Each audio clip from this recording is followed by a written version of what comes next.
Sometimes the end of your world comes in the most ordinary moment. Mine came on a Tuesday evening, when I saw my wife's car parked where it had no business being. It was April 23rd. 2024, 6:45 in the evening. I was driving my pickup truck through the Oak Ridge neighborhood on the east side of Davenport, Iowa, just finishing up a site inspection for a commercial renovation project 3 blocks from my son-in-law's house. Rick Matthews, married to my daughter Emily for 2 years now. Good kid, I thought. Sharp attorney. Building a solid practice in family law. I figured I'd swing by, see if he wanted to grab a burger at Bailey's Steakhouse, maybe talk about that Cubs game coming up this weekend. That's when I saw it. Carol's silver Lexus ES 350, parked right there in Rick's driveway like it belonged there. My hands tightened on the steering wheel. That car should have been sitting in our garage 15 minutes across town. I'd called Emily just 10 minutes earlier, asked if she wanted to join us for dinner. She'd laughed and said she was stuck at the university psychology lab until 9, grading student assessments. But Rick's home, Dad, she'd told me. Working on case files in his office. And Carol, my wife of 25 years, had kissed me goodbye that morning saying she had spa appointments with her church. Ladies group, wouldn't be home until 8 tonight. So why was her car here? I killed the engine 2 houses down, my heart doing that irregular flutter the cardiologist warned me about after my stent surgery last January. 67 years old, and I could still recognize the sick feeling of something gone terribly wrong. I walked up the sidewalk, my work boots quiet on the concrete. Rick's house, a modest 2-story colonial Emily had fallen in love with, sat peaceful in the spring evening. Lights glowed warm in the front window. The curtains, those blue ones Emily had picked out at Pottery Barn, hung open about 4 inches. Just enough. I crouched beside the window, my knees protesting, and peered through that gap. There they were. Carol, my wife, sitting on Emily's couch. Like she owned the place, legs crossed, wearing that expensive cream pantsuit she bought last month for $300. And Rick, leaning against the bookshelf, arms crossed. Both of them smiling like they shared the world's best secret. Then I heard Rick's voice drift through the half-open window, clear as church bells on Sunday morning. When the old fool finally signs those estate papers next week, we'll have everything we planned for, Carol.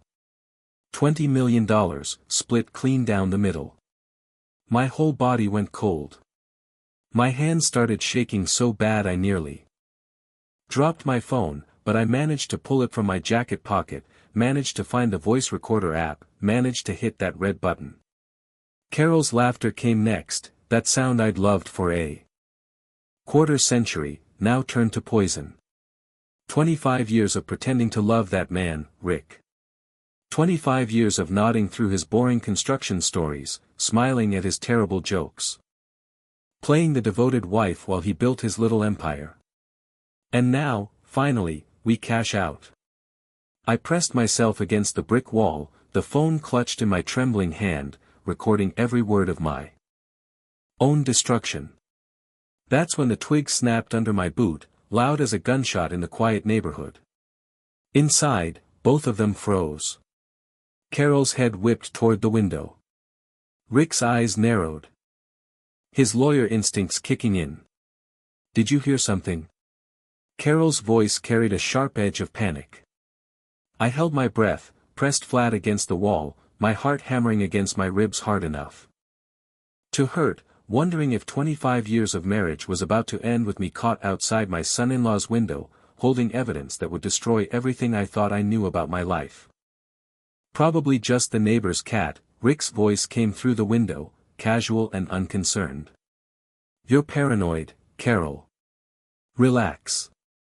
I stayed frozen against that brick wall, barely breathing.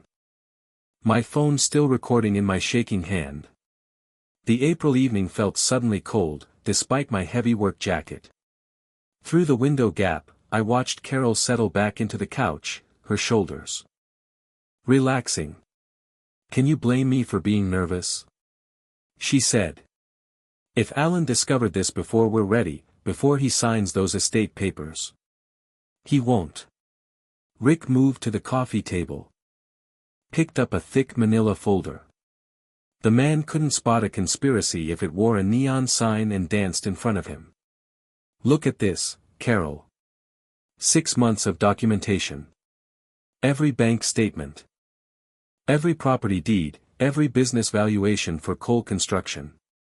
He practically handed me the keys to his kingdom. My construction company. The business I'd built from a single pickup truck and a toolbox 45 years ago, when Rick wasn't even born yet. I'd worked 16-hour days, missed family dinners, skipped vacations, all to build something that would last. Something that would provide for the people I loved. And now my son-in-law was holding my life's work in a manila folder, planning to steal it. Walk me through the timeline again, Carol said, and I heard ice cubes clink in a glass. When do we file? June 15th. Rick's lawyer voice kicked in, crisp and professional. Right after he signs the new estate papers his accountant's been pushing. The ones that restructure his holdings for, quote, tax optimization purposes. Once his signature's on those documents, we file for divorce citing irreconcilable differences. Under Iowa law, you're entitled to half of everything acquired during the marriage. That's 25 years of accumulation, Carol. He started ticking items off on his fingers, and I watched through the window like a man watching his own execution. Cole Construction, current valuation $12 million. The rental properties on Brady Street, worth approximately $5 million. The vacation home in Door County, Wisconsin. Appraised at $1.5 million last year. Investment accounts, retirement funds, another $1.5 million. We're looking at roughly $20 million total assets, split 50-50 in a standard divorce settlement. $10 million. Carol's voice went soft with something like wonder. $10 million for 25 years of work. 25 years of playing a role. Rick corrected. And you played it perfectly. The devoted wife, the supportive partner, the woman who stood by her man while he built his empire. No judge in Iowa will deny you half of that. Especially when we document his controlling behavior, his financial manipulation. What controlling behavior? My mind raced. I'd given Carol everything she wanted. The country club membership she had to have. The Lexus she just had to drive. The kitchen renovation that cost $80,000 because she needed Carrara marble countertops. What had I ever controlled? We created. Rick said simply, like he was explaining contract law to a first-year associate. The frozen bank accounts will claim show a pattern of financial abuse. His age, 67, and that heart condition, the stent surgery in January, will suggest diminished mental capacity. If he fights the divorce settlement, we file for emergency conservatorship, claim he's not competent to manage his own affairs. Through the window, I watched Rick move closer to Carol, watched his hands settle on her lower back in a gesture that was automatic, comfortable, intimate. How long had that been happening? How long had my wife been sleeping with my daughter's husband? And Emily? Carol asked quietly. What do we tell Emily? Rick's smile was cold. Emily's psychology training actually works in our favor. We've already been setting the groundwork, remember? All those conversations about her father's stress levels, his obsession with work, his difficulty accepting that he's getting older. When we file, Emily will think she saw the signs all along. She might even provide professional testimony about his declining mental state. They were going to use my daughter. My Emily. Who I'd raised alone after her mother died of cancer when she was just 3 years old. Emily, who I'd walked to school every morning, who I'd taught to ride a bike, who'd called Carol Mom and Trusted her for 23 years. I kept recording. 43 minutes total, standing outside that window while my wife and son-in-law carved up my life like a Thanksgiving turkey. 43 minutes of learning that every kiss had been calculation, every I love you had been performance, every moment of 25 years had been a long con. When I finally crept back to my truck, my legs were numb and my chest ached, but it wasn't another heart attack. It was something worse. It was the feeling of your whole life revealed as a lie, held in your hand as a digital recording, 320 megabytes of evidence that the woman you loved never existed at all. I sat in the driver's seat, staring at my hands wrapped around the steering wheel. These hands had built a $12 million company. These hands had held Carol's on our wedding day in December of 1999. These hands were shaking now, holding the phone that contained the proof of my own destruction. Or maybe, I thought, as something cold and analytical settled over the grief, these hands were holding the ammunition I'd need to win the war that was coming. The 15-minute drive home passed in a fog I barely remember.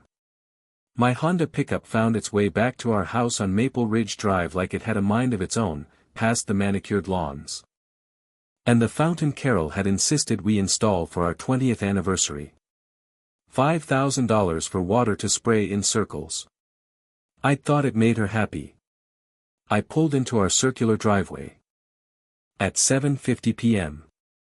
Carol's side of the garage sat empty, that space where her Lexus should have been. She wouldn't be home for hours. Plenty of time to sit in the darkness and count the cost of 25 years. The living room felt different now. Not welcoming, just hollow. I sank into my leather recliner, the one Carol always complained was too ugly for our formal living room, and stared at the wedding photo on the mantel. December 15, 1999. Carol Brennan, 27 years old, glowing in ivory silk. Me at 42, awkward in a rented tuxedo. Trying to smile like a man who deserved a second chance at happiness. My first wife, Martha, had died of ovarian cancer in May of 1995. 4 years of watching her fade. 4 years of holding her hand through chemotherapy, 4 years that ended with me as a widowed 40-year-old father raising a 3-year-old daughter alone. Emily had been so small at her mother's funeral. She'd asked me when Mommy was coming home from heaven. I met Carol 3 years later, in August of 1998, at Morrison & Associates law firm downtown. I'd been renovating their offices, and she was working as a secretary, bright and cheerful and patient with the sad widower who couldn't quite figure out how to fill out their billing forms correctly. She'd laughed at my terrible joke about concrete mixers. Actually laughed, a sound like silver bells that made something tight in my chest finally loosen after 3 years of grief. Our first date was at Romano's Italian restaurant on September 12. The conversation stretched until midnight. She'd listened with genuine interest, or so I thought, as I talked about my dreams for coal construction. About wanting to build something that would last, something that would provide for Emily's future. You're not just building structures, she'd said, reaching across the checkered tablecloth to touch my hand. You're building homes. You're building futures. I'd proposed 6 months later. Emily, just 6 years old, had been our flower girl. She'd started calling Carol Mom within a year. I'd thought I was giving my daughter the mother she'd lost. I'd thought I was building a family. The memory of November 2010 hit me like a punch. My mother's death, sudden and brutal. A stroke at 72. I'd fallen apart in ways I hadn't even done when Martha died. And Carol had been there. 3 a.m., making chicken soup from scratch because she knew it was my mother's recipe. Sitting with me in the dark when I couldn't sleep. Holding me when I cried. That was real, wasn't it? My mind scrambled for proof. She couldn't have faked that kind of care, that kind of tenderness. Except she'd faked 25 years. What was 1 week of kindness in November? Our 25th anniversary cruise last December. 4 months ago. Alaska, the Inside Passage, 10 days of glaciers and mountains and Carol saying you're my everything, Alan as we stood on the deck watching the northern lights dance green across the winter sky. 4 months. She'd said those words 4 months ago, and now she was planning to take half of everything I'd built. When had it changed? I forced my mind to work like it did on construction projects. Analyze the structure. Find the crack in the foundation.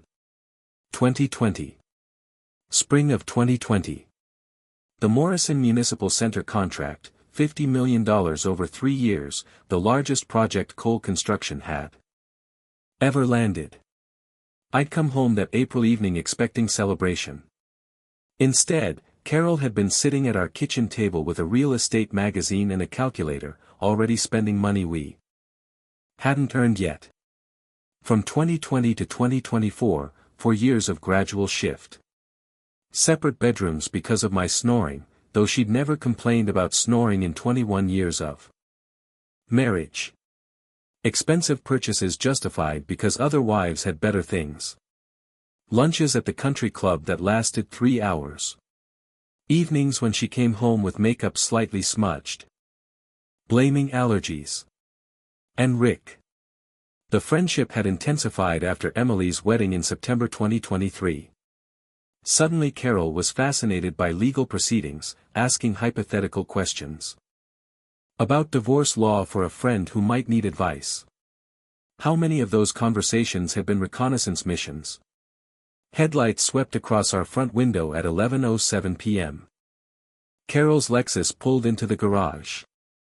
I heard her heels clicking on the kitchen tile, heard her humming something soft and tuneless.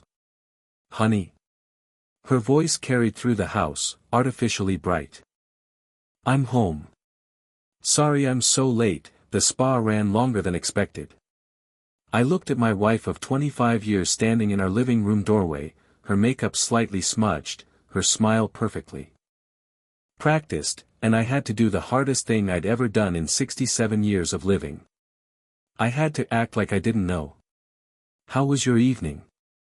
I asked, my voice steady and normal and completely false. And Carol smiled at me, that lying smile, and said, oh, you know, just girl talk and face masks.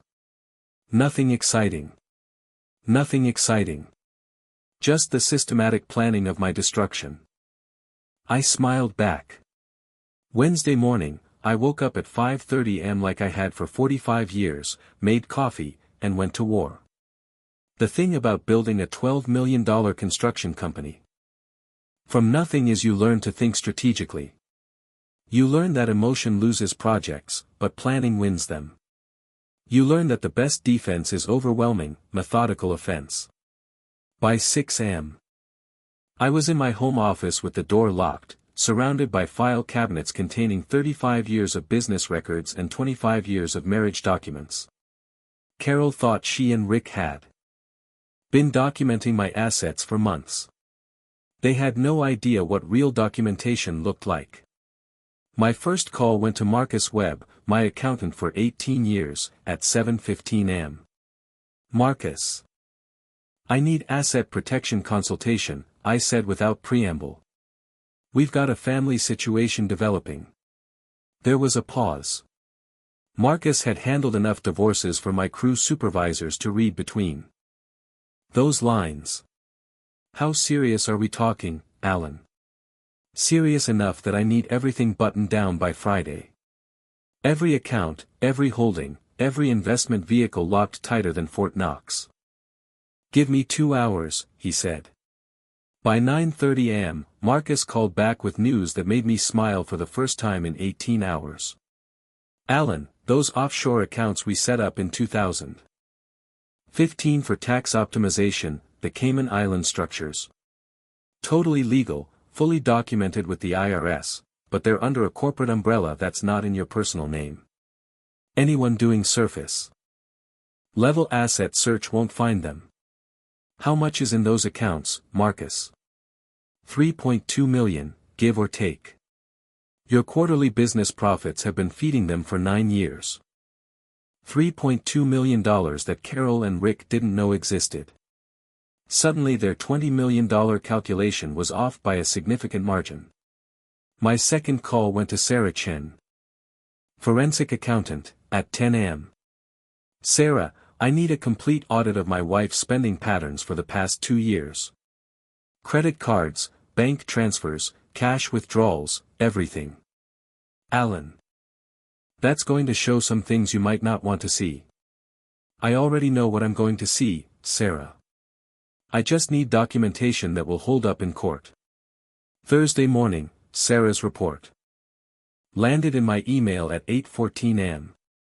I sat in my truck in the parking lot of a job site, reading numbers that turned my stomach. Joint savings account, opened March 2023. In the names of Carol Cole and Richard Matthews. $47,000 transferred in increments over 8 months. Carol's personal credit cards, $89,000 in unauthorized charges. Luxury lunches at Riverside Country Club, $300 spa treatments, designer clothing purchases that coincided suspiciously with days she claimed to be volunteering at church. My wife had been stealing from me to finance her affair with my son-in-law. Thursday afternoon, I hired Mike Rodriguez, private investigator, retired Davenport police detective with 30 years experience. Mike, I need surveillance on 2 people. My wife, Carol Cole, and my son-in-law, Richard Matthews. I suspect they're having an affair. Mike's expression didn't change. He'd seen it all before. How long you want me on them? Until you have proof I can use in court. Friday morning, Mike called at 9:45 a.m. Alan, I've got what you need. Your wife and Matthews have been meeting at the Riverside Motel every Tuesday and Thursday afternoon for the past 6 months. I've got photographs, time-stamped video, license plate documentation. This isn't speculation. This is evidence. The betrayal wasn't just financial anymore. It was complete. Friday afternoon, I made calls to every contractor in Davenport who'd worked with Rick Matthews. Jim Morrison from Morrison Concrete. Bob Martinez from Martinez Electrical. Steve Chen from Chen Plumbing. The picture that emerged was damning. Rick Matthews owed $23,000 to local contractors, had 2 dismissed ethics complaints with the Iowa State Bar Association for client fund mismanagement, and was leveraged to the hilt with $180,000 in student loans and an $8,000 monthly office lease he could barely afford. My son-in-law wasn't just greedy. He was desperate. At 4:30 p.m. Friday, I sat in Tom Bradley's office at First National Bank. Tom had been my banker for 22 years, my golf partner for 15. Tom, I need security holds placed on every joint account, every credit line, every automatic payment system. Effective immediately. Tom's eyebrows rose. Alan, this is going to freeze Carol out completely. I know exactly what it's going to do. How fast can you make it happen? The hold's activated. At 11:47 am Saturday morning, just as Carol was sitting down for her weekly country club lunch with Linda Patterson, Susan Morrison, and Janet Crawford. My phone buzzed with the first declined transaction notification at 12:03 p.m. I was reviewing contractor bids when Carol's panicked call came at 12:50. Alan, something's wrong with our accounts. My card was declined at lunch. The bank says there's a security hold. Do you know anything about this? I let concern flood my voice. Security hold. That sounds serious, honey. Did they say what triggered it? Something about verifying identity and account access. It's embarrassing, Alan. I'm sitting here with my friends and I can't even pay for my own salad. I'll call Tom Bradley right away, I promised. We'll get this sorted out. I didn't call Tom. Instead, I sat in my office and waited for Carol and Rick to panic, to make mistakes, to show me exactly how desperate they really were. By 6 p.m. Friday, the war I'd been planning for 3 days was ready to go hot. And this time, I wasn't playing defense. There's a particular kind of satisfaction in watching your enemies panic when they realize the trap has already closed. Saturday afternoon, Carol's text messages started coming in like artillery fire. 1:47 p.m., still can't access any accounts. This is ridiculous. 2:23 p.m., Tom Bradley's secretary says he's in meetings all day. What kind of bank president is too busy for his best customers? 3:15 p.m., even our emergency credit line is frozen. Alan, how am I supposed to buy groceries? Each message brought a grim smile. For 25 years, Carol had taken financial security for granted while I worked 60-hour weeks to provide it. Now she was learning what it felt like when that security vanished without warning. Mike Rodriguez's update came at 4:30 p.m. Matthews tried to access the shared account with your wife 3 times this afternoon. When that failed, he attempted to withdraw funds from what appears to be your daughter's education trust that he manages. That one's frozen too. Per your instructions. By 7:15 p.m. Saturday evening, Mike texted me a photo. Carol's Lexus parked outside Rick's law office, downtown Davenport, lights blazing on the 14th floor. Emergency strategy session in progress. Sunday morning, I attended services at St. Paul Lutheran like I had for 32 years.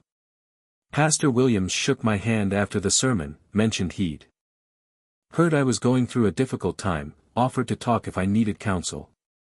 Word was already spreading through our community of 1,500 members. I thanked him and said I was handling it. Monday morning, April 29th, I went on offense. 8 a.m., I filed a formal complaint with the Iowa State Bar Association against Richard Matthews. Trust account violations. $23,000 owed to local contractors, pattern of misrepresenting payment timelines to small business owners. 3 contractors had agreed to serve as witnesses. Bob Martinez, Steve Chen, Randy Foster, all men whose invoices Rick had ignored while he plotted to steal my fortune. 10 a.m., I sat across from James Morrison, attorney at law, 30 years experience. Reputation for winning cases other lawyers wouldn't touch. James, I need divorce defense, but here's the twist. I'm filing first. His eyebrows rose. You have grounds? I slid the manila folder across his desk. Adultery, fraud, conspiracy to commit financial elder abuse. All documented with audio recordings, photographs, and forensic accounting reports. James opened the folder, scanned the first page, and whistled low. Alan, this isn't defense. This is a prosecution. Exactly. By noon, the divorce petition was filed with Davenport County Court. Grounds, adultery and fraud.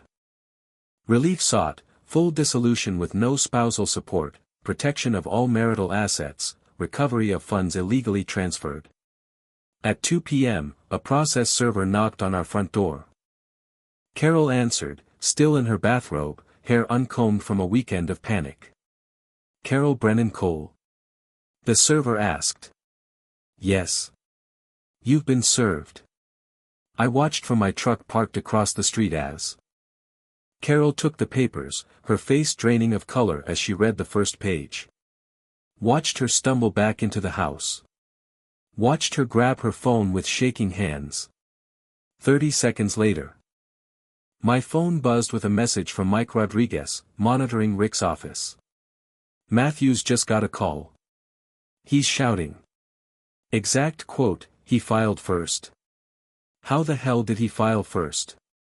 I started my truck and headed to the office. The war had officially begun, and I'd just won the first battle. My phone rang at 6:47 p.m. Carol's number. I let it go to voicemail. Her voice, when I played it back, was pure desperation. Alan, please, we need to talk about this. There's been a terrible misunderstanding. Please call me back. I deleted the message and made one more call. James, they're going to come at us hard now. Whatever they're planning, it's going to be ugly. Then we'd better be ready, he replied. I hung up and smiled. After 45 years building a business in one of the toughest industries in America, I knew something Carol and Rick were about to learn. When you come for a builder, you'd better make sure your foundation is solid. Theirs was built on lies. Mine was built on concrete evidence. The hardest conversation of my life came on Tuesday morning, April 30th, when my daughter called at 8:15 am. Dad. What's happening?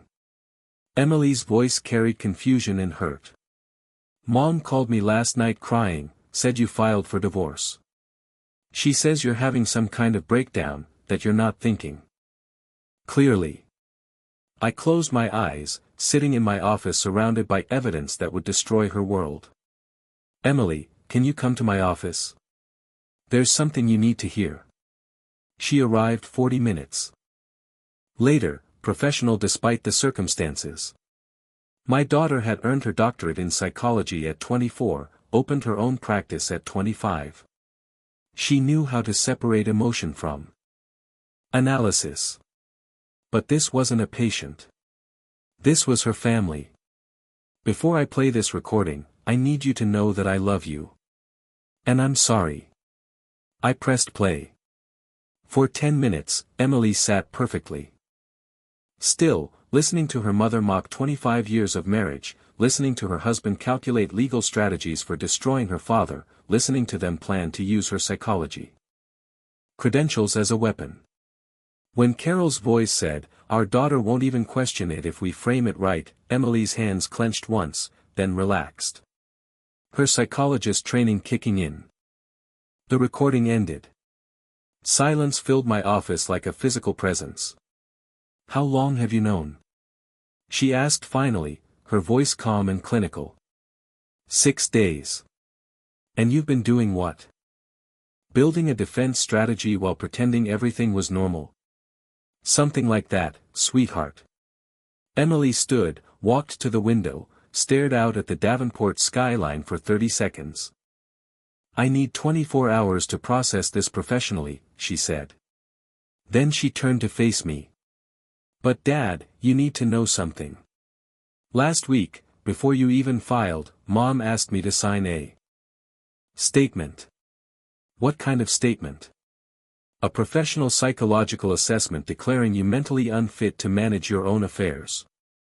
She said you'd been acting paranoid, confused, that your heart condition was affecting your judgment. She wanted my signature on letterhead. My blood went cold. She wanted documentation for the conservatorship Rick had mentioned in their conspiracy. They'd been positioning pieces on the board for weeks, maybe months. What did you tell her? Emily's green eyes, so much like her mother Martha's, met mine with fierce clarity. I told her I couldn't ethically assess my own father without proper evaluation. But Dad, I didn't understand what she was really asking until just now. She was trying to use me to destroy you. The betrayal wasn't just mine anymore. It was Emily's too. What are you going to do? I asked quietly. What I should have done when something felt wrong. She picked up her purse. I'm going home to confront my husband. Then I'm calling a divorce attorney. She kissed my cheek and walked out.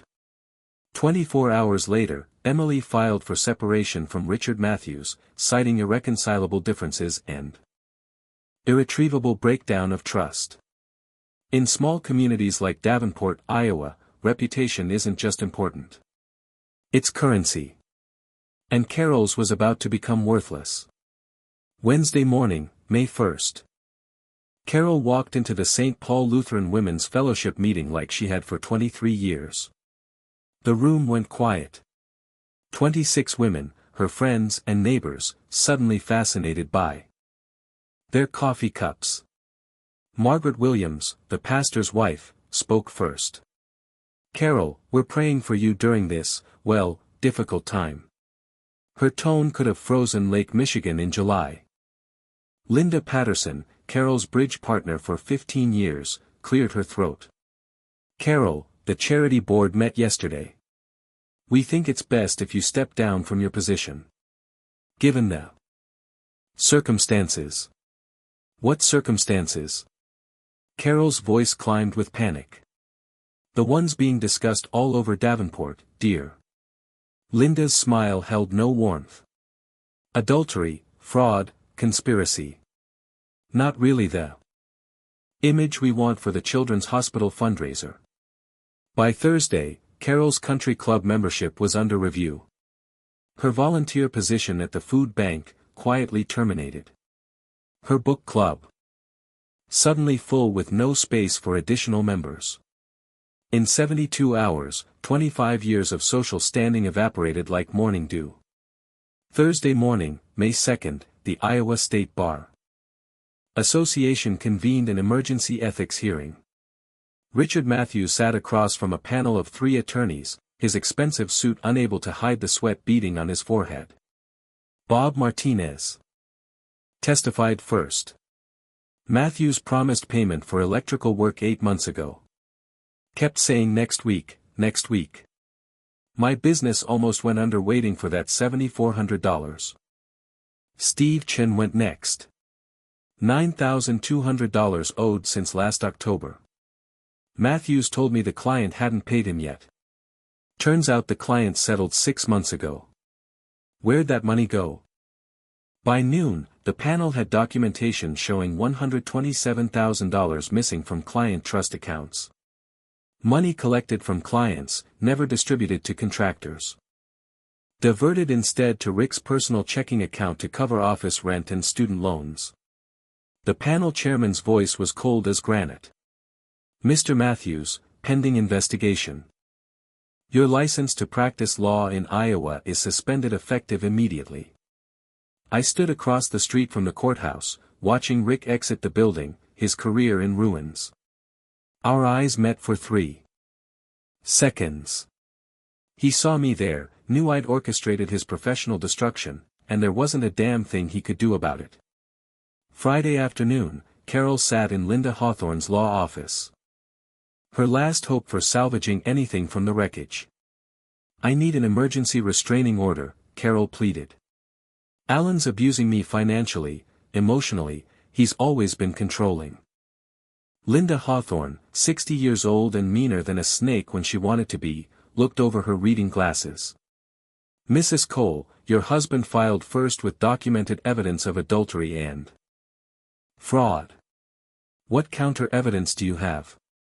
He's controlling, he froze my accounts, Those are adjectives, not evidence. "Do you have proof of physical abuse, threats, documented intimidation?" Carol's silence was answer enough. Friday night, 9:30 p.m., Mike Rodriguez sent me a photo. Carol and Rick, huddled in Rick's nearly empty office, the desperation visible even through the telephoto lens. My phone buzzed with the audio intercept Mike had installed. Rick's voice: "We filed domestic violence claims Monday morning. Emotional abuse, financial coercion. It's the only play we have left. Carol, what if we lose?" Rick's response was cold. "Then we're both destroyed. So we can't lose. We go down fighting or we don't go down at all." Monday morning. May 6th, Davenport County Courthouse, Judge Patricia Hendricks presiding. Carol walked in wearing her victim costume. I walked in carrying a tablet with 43 minutes of recorded conspiracy. Queued up and ready to play. Time to end this. Sometimes justice comes quietly, without drama or fanfare. But sometimes, it comes with a recording that plays in open court for everyone to hear. Judge Patricia Hendricks, 62 years old, 30 years on the bench, had seen every kind of family deception imaginable. She wasn't impressed by tears or performance. She was impressed by evidence. Linda Hawthorne stood first. Your Honor, Mrs. Cole has endured 25 years of financial abuse and coercive control from a husband who used money as a weapon. Carol took the stand, her voice trembling with practiced vulnerability. He controlled every dollar, Your Honor. Threatened to leave me with nothing if I ever tried to leave. Last week, he cut off all my access to our accounts. I couldn't even buy groceries. I'm terrified of what he might do next. The performance was good. Almost believable. Judge Hendricks turned to James Morrison. Does the defendant wish to respond? James stood, calm and professional. Your Honor, we have audio evidence that Mrs. Cole's testimony is perjury, part of a conspiracy to defraud Mr. Cole of marital assets. That's a serious allegation, Counselor. James connected his phone to the courtroom audio system. We recorded this 6 days ago at the residence of Richard Matthews, Mrs. Cole's co-conspirator. Carol's voice filled the courtroom, clear as church bells. When the old fool finally signs those estate papers, we'll have everything we planned for. I watched Carol's face drain of color. Watched Linda Hawthorne lean over and whisper urgently, why didn't you tell me about this? The recording played for 10 minutes. Carol mocking our marriage. Rick calculating asset division. Both of them laughing about manipulating the old fool who actually believed his wife loved him. When it ended, the silence in that courtroom felt like judgment itself. Judge Hendricks stopped the playback. Mrs. Cole, do you have any response to this evidence? Carol's mouth opened. No sound came out. Linda Hawthorne stood quickly. Your Honor, I request permission to withdraw from this case. I was not informed of these circumstances when I agreed to representation. Motion granted. Judge Hendricks fixed Carol with a stare that could crack concrete. Mrs. Cole, I'm dismissing your restraining order petition with prejudice. Furthermore, I'm referring this matter to the county district attorney for investigation of perjury charges. James Morrison stood again. Your Honor. We have additional evidence. Photographs documenting Mrs. Cole's extramarital affair with Mr. Matthews, forensic accounting showing $136,000 in fraudulent transfers, and documentation of Mr. Matthews' suspended law license for ethics violations. Judge Hendricks reviewed the evidence for 90 seconds that felt like 90 years. Mr. Cole. I'm granting your divorce petition. Given the prenuptial agreement signed in 1999 and Mrs. Cole's documented adultery and fraud, I'm awarding her minimal asset division as specified in that agreement. No spousal support. Court costs to be paid by Mrs. Cole. The gavel fell with a sound like thunder. 25 years of marriage, over in 15 minutes of truth. 6 months later, November 2024, the dust had settled and the consequences were carved in stone. Carol works retail now at JCPenney in North Park Mall, $13.50 an hour, folding sweaters in the same store where she used to spend $5,000 in an afternoon. She lives in a 400-square-foot studio apartment in Cedar Rapids, 40 minutes from Davenport, far enough that she doesn't run into old friends at the grocery store. Not that they'd speak to her anyway. Richard Matthews lost his law license permanently when the district attorney found $127,000 in embezzled client funds. He moved to Omaha, Nebraska, works as a paralegal for $38,000 a year. Emily's divorce was finalized in August. The irony is, he pays her alimony now. Emily's thriving. Her private practice specializes in family dynamics and recognizing manipulation patterns. We have dinner every Sunday at my place. She's dating a good man, an accountant she met through Marcus Webb. Genuine, honest, boring in all the right ways. As for me, Cole Construction's revenue hit $15 million this year. Turns out, the community respects a man who handles betrayal with dignity instead of destruction. I sold the big house on Maple Ridge, bought a modest craftsman bungalow. I'm renovating myself. Working with my hands again feels like coming home. I'm alone now, but I'm not lonely. There's a difference. The workshop in my backyard smells like sawdust and varnish and honest work. I build furniture on weekends, donate it to Habitat for Humanity. Last Saturday, Emily stopped by with coffee, and we sat on the porch watching the sunset over the Iowa River. "You okay, Dad?" she asked. I thought about it. Really thought about it. Better than okay, sweetheart. I'm free. Freedom, I've learned, isn't about having everything you want. It's about not being tied to people who never valued what you gave. Carol thought she was playing chess with a man who didn't know the rules. Turns out, the builder who spent 45 years constructing empires knew a thing or two about foundations. And what happens when you build on lies? The truth always comes to light. Always. It just takes patience, evidence, and the courage to act when the moment comes. Fan 10. Lessons and CTA, 1730 to 1830, 202. If there's one lesson I learned from 25 years of deception, it's this. Character is what you do when nobody's watching, and integrity is what remains when everything else is stripped away. Carol and Rick thought they could build a fortune on lies, manipulation, and betrayal. But you can't build anything lasting on a foundation of deception. Eventually, the cracks show. Eventually, the structure collapses. I spent 45 years building coal construction on honest work, fair dealing, and keeping my word. When the worst moment of my life came, that foundation held. My reputation became my shield. My patience became my strategy. My evidence became my victory. Trust is precious, but it shouldn't be blind. Verify what you're told. Document what matters. Protect what you've built, not out of paranoia, but out of wisdom. And when betrayal comes, because sometimes it does, respond with your head, not your heart. Emotion loses wars. Strategy wins them. I'm 67 years old now, and I've learned that revenge isn't about destruction. It's about justice. It's about ensuring that people face the consequences of their choices. It's about protecting yourself and the people you love from those who would exploit trust for personal gain. The best revenge is living well, building honestly, and sleeping soundly knowing you acted with integrity even when others didn't.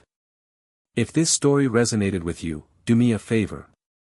Hit that subscribe button right now so you don't miss the next story of justice served cold. Drop a comment below telling me where you're watching from and what you would have done in my situation. Give this video a thumbs up if you believe that truth and patience beat lies and schemes every single time.